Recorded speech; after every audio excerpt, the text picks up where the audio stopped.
أعوذ بالله من الشيطان الرجيم. بسم الله الرحمن الرحيم. ولقد خلقنا الإنسان من سلالة من طين ثم جعلناه نطفة في قرار مكين ثم خلقنا النطفة علقة فخلقنا العلقة مضغة فخلقنا المضغة عظاما فكسونا العظام لحما ثم أنشأناه خلقا آخر فتبارك الله أحسن الخالقين. ثم إنكم بعد ذلك لميتون ثم إنكم يوم القيامة تبعثون. ولقد خلقنا فوقكم 7 طرائق وما كنا عن الخلق غافلين. وأنزلنا من السماء ماء بقدر فأسكناه في الأرض وإنا على ذهاب به لقادرون. فأنشأنا لكم به جنات من نخيل وأعناب لكم فيها فواكه كثيرة ومنها تأكلون. والشجرة تخرج من طور سيناء تنبت بالدهن وصبغ للآكلين. وإن لكم في الأنعام لعبرة نسقيكم مما في بطونها ولكم فيها منافع كثيرة ومنها تأكلون وعليها وعلى الفلك تحملون. ولقد أرسلنا نوحا إلى قومه فقال يا قوم اعبدوا الله ما لكم من إله غيره أفلا تتقون.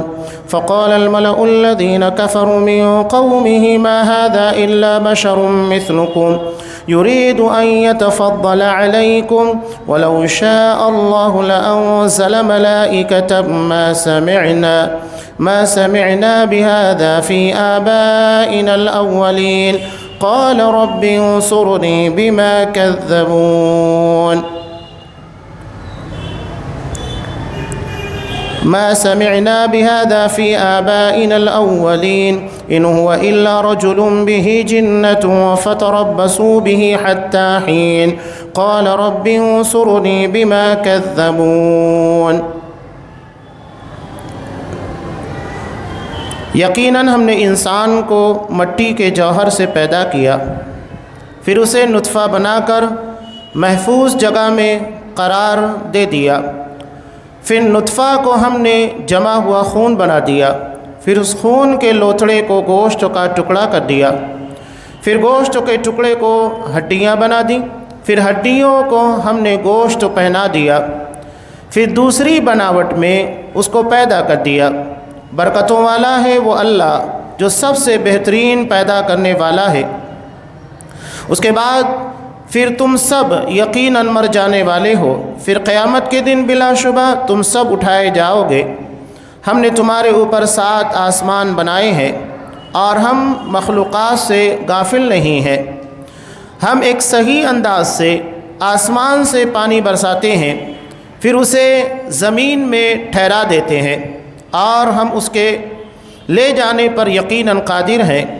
اسی پانی کے ذریعے سے ہم تمہارے لیے کھجوروں اور انگوروں کے باغات پیدا کر دیتے ہیں کہ تمہارے لیے ان میں بہت سے میوے ہوتے ہیں، انہی میں سے تم کھاتے بھی ہو۔ اور وہ درخت جو طور سینا پہاڑ سے نکلتا ہے، جو تیل نکالتا ہے اور کھانے والے کے لیے سالن ہے، تمہارے لیے چوپایوں میں بھی بڑی بھاری عبرت ہے۔ ان کے پیٹوں میں سے ہم تمہیں دودھ پلاتے ہیں اور بھی بہت سے نفع تمہارے لیے ان میں ہیں۔ ان میں سے بعض کو تم کھاتے بھی ہو اور ان پر اور کشتیوں پر تم سوار کرائے جاتے ہو۔ یقیناً ہم نے نوح علیہ السلام کو ان کی قوم کی طرف رسول بنا کر بھیجا۔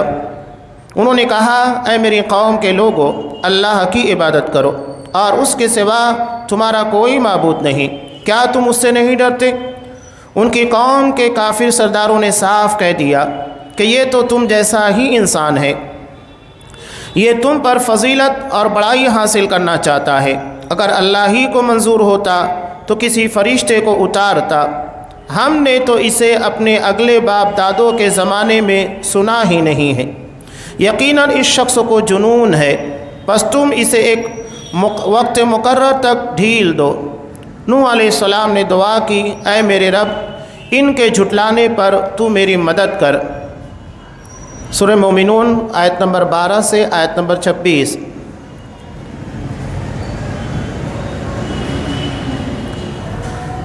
محترم حاضرین، عزیز ماں اور بہنوں، اس سے قبل اللہ تبارک و تعالیٰ نے جس چیز کا تذکرہ کیا وہ جنت الفردوس کا تھا کہ ہم نے جنت الفردوس کن لوگوں کے لیے بنائی ہے؟ اہل ایمان کی صفات کا تذکرہ کیا۔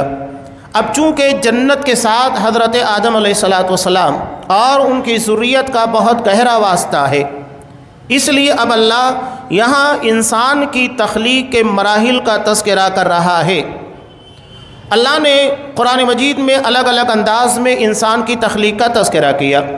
کہیں پر اللہ نے یہ کہا کہ ہم نے اس کو مٹی سے پیدا کیا، کہیں یہ کہا کہ بدبودار کھنکھناتی مٹی سے پیدا کیا، اور یہاں جس چیز کا تذکرہ ہے کہ ہم نے اسے نطفے سے پیدا کیا۔ قرآن یہاں پر کہتا ہے کہ انسان کو ہم نے مٹی کے ایک خلا سے، یعنی مٹی کے نچوڑ سے پیدا کیا۔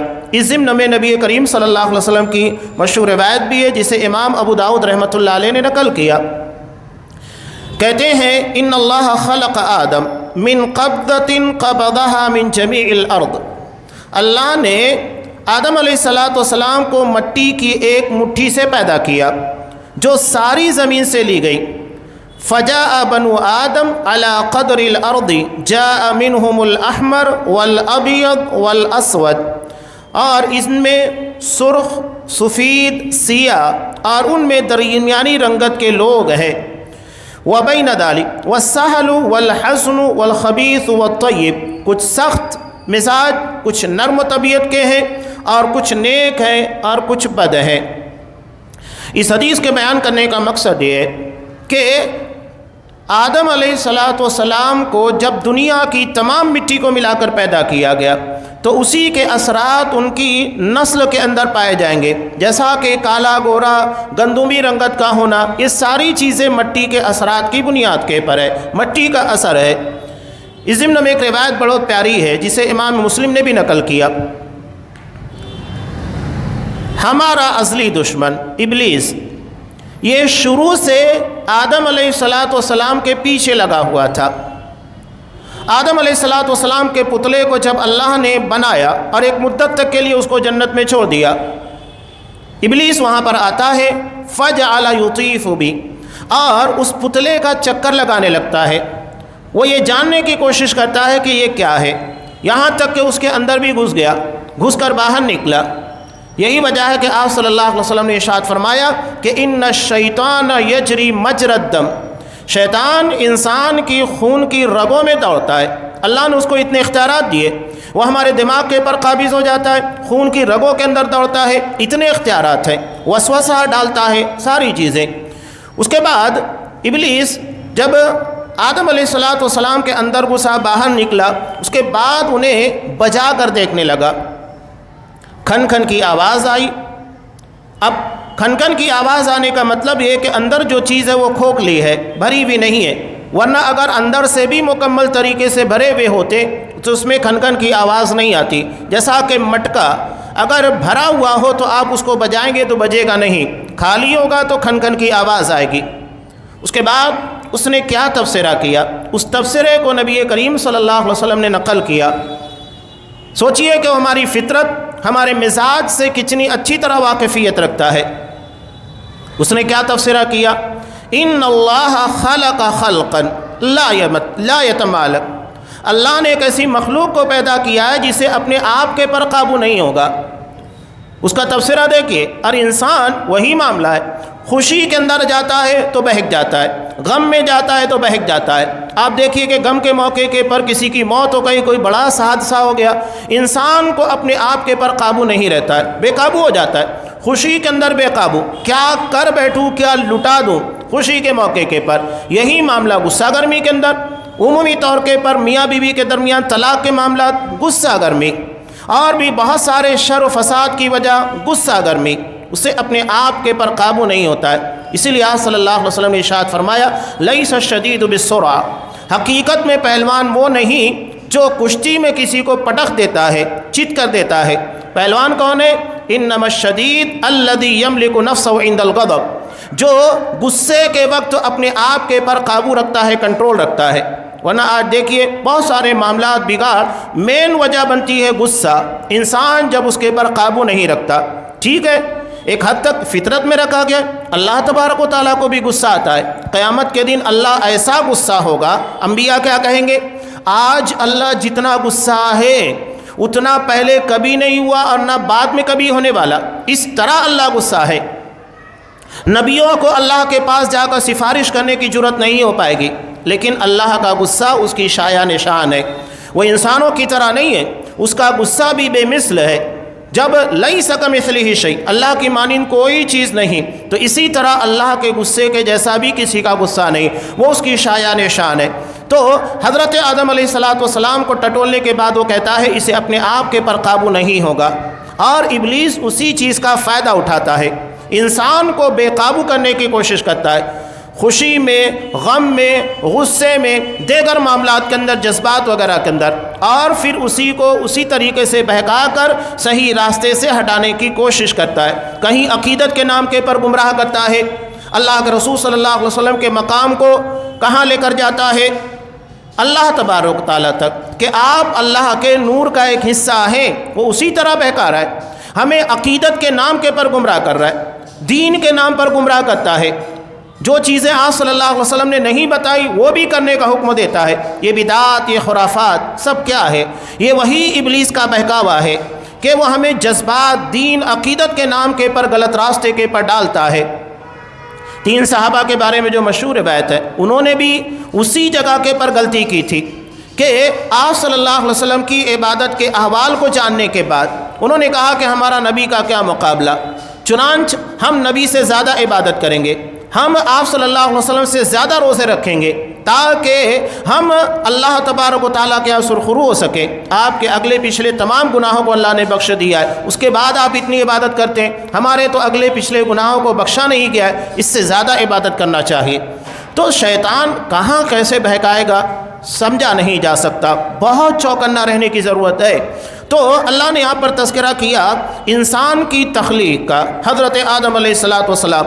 اب یہاں ایک بات یاد رکھیے، قرآن مجید کے مخاطب دنیا کے تمام انسان ہیں، چاہے وہ ڈاکٹرز ہوں، انجینئرز ہوں، شیتکری کسان ہوں، علماء ہوں، جوہلا ہوں، سارے قرآن مجید کے مخاطب ہیں۔ تو قرآن مجید میں ایسے دلائل، ایسی باتیں ہیں جو دنیا کے تمام طبقوں کو مخاطب کرتی ہے، ساکت کرتی ہے، اسے مطمئن کرنے کی کوشش کرتی ہے۔ اب یہاں قرآن مجید نے جن چیزوں کا انسانی تخلیق کے مراحل کا تذکرہ کیا، یقینی بات ہے کہ اس وقت یہ ساری ٹیکنالوجی نہیں تھی، لیکن قرآن نے تذکرہ کیا کہ انسان کو اللہ اتنی ترقی دے گا کہ اس مقام تک وہ پہنچے گا، اور قرآن جن چیزوں کا تذکرہ کر رہا ہے اللہ کی دی ہوئی صلاحیت، علم کی بنیاد کے پر، وہ ٹیکنالوجی کے بلبوتے کے پر سمجھنے کی کوشش کرے گا، اور وہ چیزیں آج آ گئی ہے، یہ سونوگرافی اور بہت ساری ٹیکنالوجی جس کی بنیاد کے پر انسان کے جسم کے اندرونی اعضاء کے بارے میں علم حاصل ہوتا ہے۔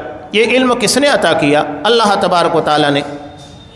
آگے اللہ کیا تذکرہ کر رہا ہے کہ انسان کو اللہ نے مٹی سے پیدا کیا، یعنی حضرت آدم علیہ السلام۔ ثم جعلناہ نطفہ فی قرار مکین، پھر ہم نے اسے ایک قطرہ بنایا۔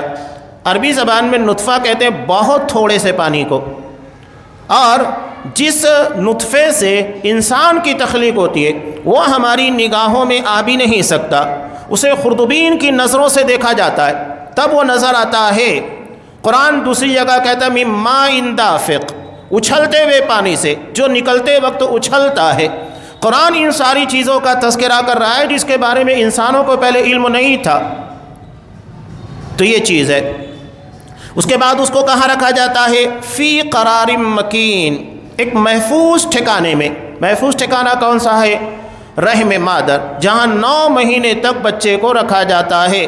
قرآن نے ان ساری چیزوں کے بارے میں جو حقائق بیان کیے، یقینی بات ہے کہ اگر اس لائن سے جڑا ہوا انسان جو غیر مسلم ہے ذرا سا توجہ دے، غور کرے تو یقیناً وہ اس کی ہدایت کے لیے انشاءاللہ کافی ہوگا۔ جو قرآن مجید کے اندر تذکرہ کیا گیا ہے، سورہ زمر میں اللہ نے کہا کہ ہم نے انسان کو 3 تاریکیوں کے اندر رکھا، فی ظلمات ثلاث، 3 تاریکیوں میں۔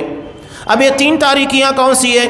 ایک تو ماں کا پیٹ، اس کے بعد رحم مادر کی چادر ہوتی ہے، اور تیسرا جس جھلی کے اندر بچہ ہوتا ہے۔ یہ 3 چادریں تہہ بتہ ہوتی ہے، اس کے بعد بچہ اندر ہوتا ہے۔ یہ قرآن کہہ رہا ہے اللہ نے پیدا کیا، وہ بہتر جانتا ہے کہ میں نے انسان کو کس طرح پیدا کیا۔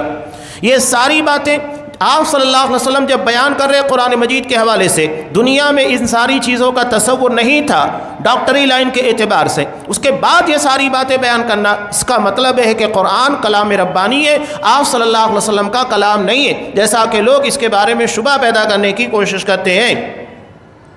تو یہ قرار مکین ہے۔ ثم خلقنا النطفة علقہ، اس کے بعد اس قطرے کو جمع ہوا خون بنایا جاتا ہے۔ مسلم کی روایت میں ہے یہ ساری چیزیں 40 دن کے مرحلے پر ہوتی ہے۔ 40 دن تک وہ نطفہ ہی ہوتا ہے، اس کے بعد جب 40 دن کا مرحلہ ہوتا ہے تو اللہ اس کو جمع ہوا خون بناتا ہے۔ اس کے بعد کا جو تیسرا 40 دن کا مرحلہ ہوتا ہے تو اسے مضغہ بنا دیا جاتا ہے، گوشت کا لوتھڑا جس میں ہڈیاں نہیں ہوتی ہیں۔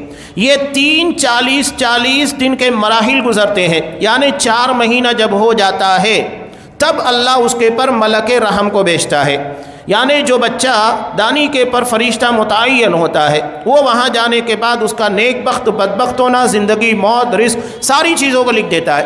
ہر چیز دنیا میں آنے سے پہلے طے ہوتی ہے۔ ہم جتنے لوگ دنیا کے اندر موجود ہیں ہر کسی نے دنیا میں آنے سے پہلے اپنے موت کی تاریخ کو طے کرا لیا ہے، ہمیں کتنا جینا ہے اور کتنے کے زندگی گزارنے کے بعد دنیا سے جانا ہے۔ اور جب یہ 4 مہینہ بیتتا ہے اس کے بعد اللہ کہتا ہے ہم اس ہڈی کے پر گوشت پہنا دیتے ہیں، اسے شکل دی جاتی ہے، رنگ روپ دیا جاتا ہے، اور وہ ملک رحم پوچھتا ہے اللہ میں اس کو لڑکا بناؤں یا لڑکی؟ تو اللہ کے حکم سے اس کو بنا دیا جاتا ہے، لڑکا یا لڑکی جو طے ہوتا ہے۔ ساری چیزیں یہ 4 مہینے کے بعد ہی ہوتی ہیں۔ ثم انشأناہ خلقا آخر، پھر اس کے بعد ایک بہترین شکل میں انسان کی پیدائش ہوتی ہے۔ سو برکت والا ہے اللہ جو پیدا کرنے والوں میں سب سے اچھا ہے۔ یہ اللہ کی تخلیق ہے۔ انسان خود اپنے آپ کے پر غور کرے، اللہ نے اس کو کتنا بہترین سانچے کے اندر رنگ روپ کے ساتھ اور نقش و نگار کے ساتھ پیدا کیا۔ یہ اللہ کی تخلیق ہے۔ ثم فتبارک اللہ احسن الخالقین۔ اب یہاں تک کا مرحلہ قرآن نے جن چیزوں کا تذکرہ کیا، یہاں انسان کے اپنے کوئی اختیار نہیں ہوتے، یعنی لڑکا یا لڑکی ہونے میں، زندگی اور موت کے بارے میں کسی کا کوئی اختیار نہیں۔ اب اس کے بعد دنیا کے اندر جو زندگی اللہ عطا کر رہا ہے، یہاں انسان کو اختیارات دیے گئے ہیں کہ وہ اپنی مرضی سے صحیح اور غلط کو چوائس کرے، منتخب کرے، صحیح راستہ پسند کرے، اس کے بعد چلنے کی کوشش کرے۔ اختیارات یہاں دیے گئے، اور جن چیزوں کے بارے میں اختیارات دیے گئے ہیں جنت و جہنم کے فیصلے اسی پر ہوں گے۔ ہمارے رنگ روپ کے پر، نہ نسلوں کے پر، برادری کے پر نہیں فیصلہ ہونے والا ہے۔ ہمارے اعمال، ہمارے کردار، ہمارے اخلاق، ہمارے عقائد، ہمارے منہج کے پر فیصلہ ہوگا۔ ان چیزوں کا تذکرہ اللہ نے کیا۔ اس کے بعد تمہیں مرنا ہوگا، اور مرنے کے بعد قیامت کے دن دوبارہ تم کو زندہ کرنا ہے۔ یہاں اس بات کی بھی دلیل ہے جو اللہ تمہیں ایک حقیر پانی سے پیدا کرنے کے پر قادر ہے، وہ تمہیں مٹی کے اندر مل جانے کے بعد دوبارہ پیدا کر سکتا ہے۔ یہ اللہ تبارک و تعالیٰ کی قدرت کاملہ ہے۔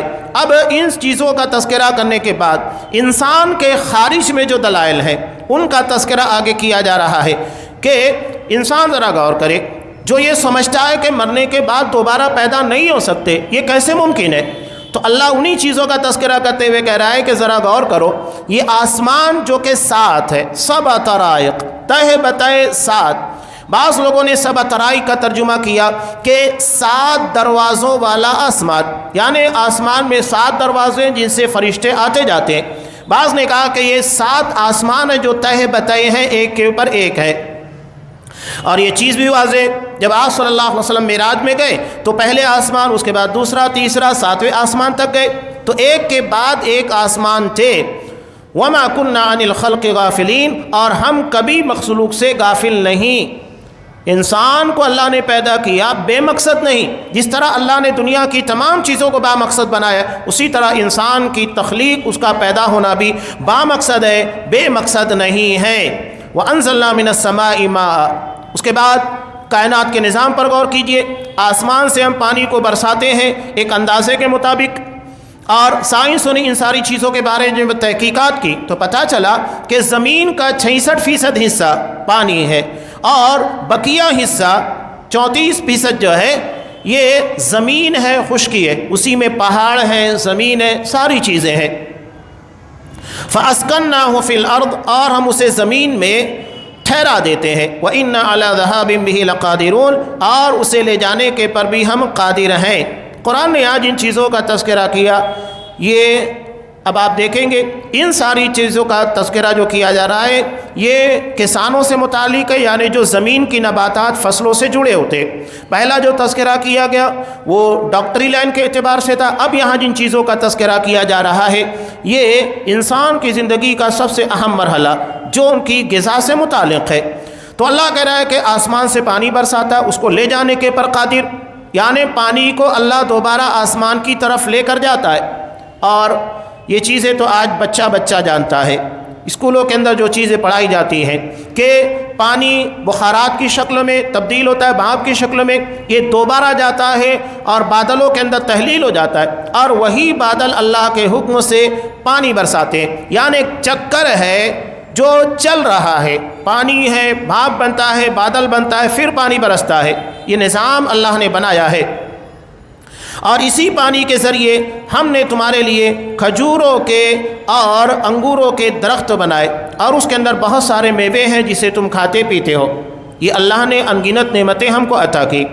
اور سورہ رات کے اندر اللہ نے جو چیز بیان کی، پانی ایک ہی ہوتا ہے، زمین ایک ہی ہوتی ہے، لیکن اب آپ دیکھیے کہ کھجور کا درخت، زیتون کا درخت، یہ دونوں بازو بازو میں پانی ایک دیا جا رہا ہے، کھاد ایک دی جا رہی ہے، زمین ایک، اس کے بعد ان کے پھلوں کے اندر لذتوں میں اتنا فرق کون پیدا کرتا ہے؟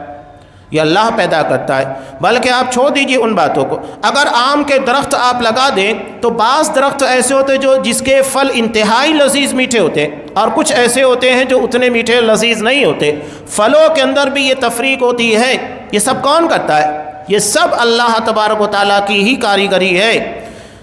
اس کے بعد اللہ نے آگے تذکرہ کیا خاص طور سے زیتون کا، اس لیے کہ زیتون بہت زیادہ کثیر المقاصد ہے۔ یہ پھل کے طور پر بھی استعمال ہوتا ہے، غذا کے طور پر بھی استعمال ہوتا ہے، علاوہ ازیں اس کا تیل کثرت کے ساتھ استعمال کیا جاتا ہے۔ قرآن نے جیسا کہ تذکرہ کیا تنبت بالدہن، اس کے ذریعے تیل نکلتا ہے، وصبغ للآکلین، اور کھانے والوں کے لیے سالن کا بھی کام کرتا ہے۔ کچھ زیتون انتہائی سفید ہوتے ہیں، اور سفید ہونے کے بعد لذیذ اور گاڑھے ہوتے ہیں، ان کا جو تیل ہوتا ہے وہ سالن کے طور پر استعمال ہوتا ہے، اسی کا تذکرہ اللہ نے یہاں پر کیا۔ اب یہاں پھلوں کے تذکرے کے بعد اللہ نے جانوروں کی شکل میں انسانوں کے لیے جو چیزیں پیدا کی ان کا تذکرہ کیا جا رہا ہے۔ وَإِنَّ لَكُمْ فِي الْأَنْعَامِ لَعِبْرَةً، کہ تمہارے لیے جانوروں کے اندر بھی عبرت کی باتیں ہیں، نشانات ہیں، کہ ہم اس کے پیٹ سے نکلنے والے دودھ کو تم لوگوں کو پلاتے، بہت سارے فائدے قرآن کا ہے، اور بہت سارا فائدہ ہے، سواری کے کام آتے ہیں، گوشتوں کے کام آتے ہیں، اور ان کے جسموں کے چمڑے بہت ساری چیزوں کو بنانے میں کام آتے ہیں۔ علاوہ ازیں جو اون ہے وہ کام آتا ہے، ہڈیاں کام آتی ہے، کوئی چیز بے معنی بے حیثیت نہیں ہے، ہر چیز فائدہ دیتی ہے۔ قرآن سورہ نحل کے اندر تذکرہ کرتے ہوئے ایک بہت پیاری بات کہتا ہے کہ یہ جو دودھ ہوتا ہے، لید یعنی گوبر، من بین فرث و دم، یہ خون اور لید یعنی گوبر کے درمیان سے نکلتا ہے۔ سوچئے کہ اللہ کی کاریگری، خون اور گوبر کے درمیان سے ایک لذیذ غذا ہمارے لیے نکالتا ہے۔ اور آج آپ دیکھیے کہ دودھ کتنا کثیر المقاصد ہے، کتنی جگہ کے پر اس کا استعمال ہوتا ہے، ہماری ضروریات زندگی کے اندر ایک بڑی ضرورت ہے۔ یہ کون ہے؟ یہ اللہ تبارک و تعالیٰ جو ان نعمتوں سے ہم کو نواز رہا ہے۔ اب اس کے بعد اللہ نے تذکرہ کیا غذا کے ساتھ ساتھ سمندر کا بھی، کہ اللہ نے تم کو کشتیاں دی، وعلیہا وعلی الفلک تحملون، تم انہی کشتیوں پر سوار ہوتے جس سے تمہارے سفر آسان ہوتے، سمندر کے اندر کی غذا، وہاں سے جواہرات، کتنی نعمتیں انسان اگر شمار کرنا چاہے ناممکن چیز ہے۔ اللہ نے کسی اور مخلوق کو اتنی صلاحیت نہیں دی، وہ پانی میں بھی رہ سکے، فضا میں بھی اڑ سکے، زمین کے پر بھی رہ سکے، یہ صلاحیت اللہ نے صرف انسانوں کو عطا کی۔ اور انسان دن بدن ترقی کر رہا ہے، آگے بڑھ رہا ہے، اس کے رہنے سہنے، کھانے پینے، ہر چیز کے اندر نمایاں تبدیلیاں وقت کے ساتھ اور زمانے کے بیتنے کے ساتھ بدلتی جاتی ہے۔ یہ انسان کو اللہ کی طرف سے عطا کی گئی بہت بڑی نعمت ہے۔ اب اللہ نے یہاں پر جیسا کہ تذکرہ کیا کس طرح تم کو پیدا کیا، اللہ نے تمہارے لیے پانی کا نظم کیا جو ہماری بڑی ضرورت ہے، کھانے پینے کی چیزوں کا اور گوشت کا نظم کیا، سواریوں کا نظم کیا، سمندر کے لیے سفر کو آسان کیا، یعنی یہ ساری چیزیں انسانی ضرورت تھی۔ اس سے کہیں زیادہ اہم ضرورت ہماری روح کی ہے جو دین کے نام پر ہے۔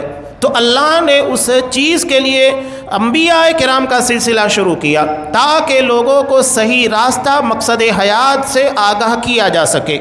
یہ کھانے پینے ساری چیزوں سے بڑھ کر ہے۔ علامہ ابن تیمیہ رحمۃ اللہ علیہ کہتے ہیں کہ اللہ تبارک و تعالیٰ نے دنیا کے اندر جتنی نعمتیں دیں ان ساری نعمتوں میں سب سے بڑھ کر جو نعمت ہے وہ دین کی نعمت ہے، ورنہ دنیا کے اندر کافر، مشرک، مسلمان سب کھا پی رہے ہیں، ہر کسی کو اللہ تعالیٰ نعمتوں سے نواز رہا ہے، لیکن کیا سارے لوگوں کا فیصلہ ایک ہی جیسا ہوگا؟ نہیں، بلکہ ہدایت کی بنیاد کے پر، اعمال کی بنیاد پر فیصلہ ہوگا، اور اس کا نظم اللہ نے انبیاء کرام کے ذریعے کیا ہے۔ اور اس سلسلے کی سب سے پہلی کڑی حضرت نوح علیہ السلام ہے۔ 950 سال انہوں نے محنت کی تھی۔ قرآن میں اکثر کہا کرتا ہوں 2 نبیوں کا تذکرہ بہت زیادہ ہے، ایک حضرت نوح علیہ السلام اور دوسرے حضرت موسیٰ علیہ السلام۔ حضرت نوح علیہ السلام دعوت و تبلیغ کے اعتبار سے اہمیت رکھتے ہیں، 950 سال محنت کی تھی۔ یہ مرحلہ اتنا آسان نہیں ہے کہ آپ ایک دن 2 دن چند گھنٹے وقت لگا دیں کافی ہے۔ حضرت نوح علیہ السلام نے 950 سال دن رات جیسے موقع ملا محنت کی۔ یہ اتنا محنت طلب کام ہے، آسان کام نہیں ہے، بہت وقت درکار ہوتا ہے۔ دوسری طرف حضرت موسیٰ علیہ السلام، انہوں نے بھی ایک لمبا مرحلہ، ان کی زندگی کے 2 موڑ ہیں۔ ایک وہ موڑ تھا جب فرعون کے دربار میں جا کر دعوت کا کام کر رہے، اور دوسرا موڑ جب فرعون سے نجات ملی، اپنی ہی قوم کے سامنے ان کے لیے ایک بڑا مسئلہ بنا۔ حضرت نوح علیہ السلام انہیں کفار مشرکین یعنی نہ ماننے والوں کی طرف سے تکالیف کا سامنا تھا، اور حضرت موسیٰ علیہ السلام کو اپنے ماننے والے جو بنی اسرائیل اللہ پر ایمان رکھتے تھے ان لوگوں کی طرف سے تکالیف کا سامنا تھا۔ قرآن وہی کہہ رہا ہے دونوں چیزیں۔ یہاں حضرت نوح علیہ السلام کا جو تذکرہ اللہ نے کیا ہے اس کے اندر اگر آپ غور کریں گے تو آپ کو سمجھ میں آئے گا کہ آپ صلی اللہ علیہ وسلم کو جو چیلنجز تھے وہ حضرت نوح علیہ السلام کے سامنے بھی درپیش ہوئے تھے۔ جیسا کہ آپ اندازہ لگائیے، سب سے پہلے حضرت نوح علیہ السلام نے جب دعوت توحید پیش کی تو کیا ہوا؟ قوم کے سربرآوردہ، قرآن نے کیا کہا؟ فقال الملأ الذین کفروا، یہ مالداروں کی سربرآوردہ لوگوں کی جماعت، یہ لوگ کیا کہنے لگے؟ یہ تو ایک انسان ہے۔ اور یہی بات آپ صلی اللہ علیہ وسلم کے تعلق سے بھی مشرکین مکہ نے کہی تھی۔ دوسری بات یہ ہے کہ حضرت نوح علیہ السلام کے پر کیا الزام لگایا گیا کہ یہ انسان ہے، ہم میں برتری چاہتا ہے، عزت چاہتا ہے، شہرت چاہتا ہے، کچھ مقام حاصل کرنا چاہتا ہے۔ آپ صلی اللہ علیہ وسلم کے پر بھی مشرکین مکہ نے یہی الزام لگایا کہ آپ اقتدار کے بھوکے ہیں، آپ عہدے کے بھوکے ہیں، تبھی اتنا بڑا دعویٰ لوگوں کے درمیان کر رہے ہیں۔ تیسری اہم بات کہ حضرت نوح علیہ السلام کو بھی لوگوں نے کیا کہا؟ یہ خام خواہ بلا وجہ نبوت کا دعویٰ کر رہا ہے۔ اگر اللہ تعالیٰ کو واقعتاً انسانوں کی اصلاح کی ضرورت پیش ہوتی تو کسی فرشتے کو نازل کرتا۔ یہی بات مشرکین مکہ نے بھی آپ صلی اللہ علیہ وسلم کے تعلق سے کہی تھی۔ اور چوتھی بات، مشرکین مکہ نے حضرت نوح علیہ السلام کی قوم کے لوگوں نے کیا کہا تھا؟ یہ تو پرانے لوگوں کے واقعات ہیں، قصے کہانیاں ہیں۔ یہی بات مشرکین مکہ نے بھی آپ صلی اللہ علیہ وسلم کے تعلق سے کہی۔ مماثلت ہے جو قرآن مجید بیان کر رہا ہے۔ تو جیسے ہی ان لوگوں نے یہ ساری باتیں کہیں، بلکہ حضرت نوح کو کہا کہ ان ہوا الا رجل بہ جنہ، یہ پاگل لگتا ہے، آپ صلی اللہ علیہ وسلم کو بھی مشرکین مکہ بار بار کیا کہتے تھے؟ پاگل ہے، دیوانہ ہے، اس کا دماغ کام نہیں کرتا ہے۔ تو حضرت نوح علیہ السلام نے اللہ سے دعا مانگی، رب انصرنی بما کذبون، میرے پروردگار جو میری نبوت کا انکار کر رہے، میری دعوت کو نہیں مان رہے، دعوت توحید قبول نہیں کر رہے، ان کے خلاف میری مدد کر تاکہ میں نے دین سمجھا سکوں۔ انہوں نے بد دعا نہیں کہ ان کے پر عذاب نازل کر دے، نہیں، بلکہ دعا مانگی کہ یہ جھٹلا رہے ہیں تو میں کیسے انہیں منا سکوں، کیسے انہیں توحید سمجھا سکوں، وہ توفیق مجھ کو دے۔ آپ صلی اللہ علیہ وسلم بھی طائف گئے ایک امید پر، 10 سال تک مکہ میں محنت کی، اور اس کے بعد کا جو مرحلہ تھا آپ نے اطراف میں کوشش کی۔ مکہ کے باہر پہلی مرتبہ نکلے اور وہ طائف کا سفر تھا، 10 دن تک طائف میں تھے۔ کیا نتیجہ ہوا؟ پتھروں سے مارا گیا، گالیاں دی گئی، پھبتیاں کشی گئی، کیا کچھ نہیں ہوا۔ لیکن آپ صلی اللہ علیہ وسلم نے اللہ کے سامنے کیا دعا مانگی کہ اللہ، میں تیرے سامنے اپنی تدبیر کی کمی کا رونا روتا ہوں، شکایت کرتا ہوں، میری تدبیر میں، میری محنت و کاوش کے اندر کمی رہ گئی ہے۔ یہ آپ صلی اللہ علیہ وسلم کی عاجزی انکساری، اللہ کے سامنے اپنی غلطی کا اعتراف، حالانکہ آپ ایسے انداز سے دعوت کا کام کر رہے تھے، قرآن نے خود آپ کو بطور اعتراف کے کہا، لعلک باخع نفسک علی آثارہم ان لم یؤمنوا بہذا الحدیث اسفا، ایسا لگتا ہے کہ آپ ان کے پیچھے اپنی جان ہلاکت میں ڈال دیں گے اگر یہ اللہ کے دین، اللہ کے شریعت پر ایمان نہیں لاتے۔ اس قدر آپ نے محنت کی، اس کے بعد بھی آپ نے کہیں پر بھی اپنی دعوت کے تعلق سے یہ نہیں کہا کہ میں نے بہت محنت کی، بلکہ عاجزی کا انکسار کیا کہ اللہ، جتنی محنت مجھے کرنا چاہیے تھا میں نہیں کر پایا، جیسے سمجھانا چاہیے تھا میرے سمجھانے کے اندر کمی رہ گئی، اس کی بنیاد کے پر یہ لوگ بات نہیں سمجھ پائے، نہیں مان رہے۔ حضرت نوح علیہ السلام کا واقعہ اختصار کے ساتھ یا نقل کیا گیا ہے، کچھ باتیں اور بھی رہ گئی ہیں جو انشاءاللہ آئندہ درس میں تفصیل کے ساتھ آئے گی۔ اللہ تبارک و تعالیٰ سے دعا ہے کہ پروردگار ان واقعات کی روشنی میں جو ہماری اصلاح اور ہماری ذمہ داریوں اور اس کے ساتھ ساتھ دین کی دعوت کی اہمیت، اس کی فضیلت اور اس کی نزاکتوں کا تذکرہ ہے، اللہ ان چیزوں کو سمجھنے کی توفیق دے اور اللہ کے دین کی خدمت اسی طرح کرنے کی توفیق دے جیسا کہ انبیاء اور اس کے نیک بندوں نے کیے۔ آمین۔ وآخر دعوانا ان الحمد للہ رب العالمین۔